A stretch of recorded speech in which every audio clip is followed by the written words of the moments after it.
যে ব্যক্তি আল্লাহ সম্বন্ধে মিথ্যা রচনা করে অথবা তাহার নিদর্শনকে প্রত্যাখ্যান করে তাহার অপেক্ষা অধিক জালিম আর কে? জালিমরা আদৌ সফল কাম হয় না। স্মরণ করো যেদিন তাহাদের সকলকে একত্র করিব, অতঃপর মুশরিকদেরকে বলিব, যাহাদেরকে তোমরা আমার শরীক মনে করিতে তাহারা কোথায়?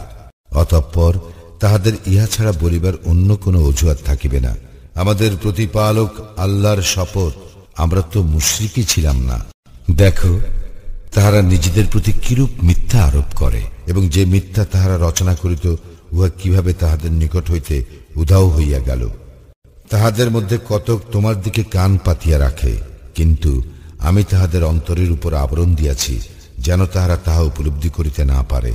তাহাদেরকে বধির করিয়াছি, এবং সমস্ত নিদর্শন প্রত্যক্ষ করিলেও তাহারা উহাতে ঈমান আনিবে না। এমনকি তাহারা যখন তোমার নিকট উপস্থিত হইয়া বিতর্কে লিপ্ত হয়, তখন কাফিরগণ বলে, ইহা তো পূর্ববর্তীদের উপকথা ব্যতীত আর কিছুই নয়।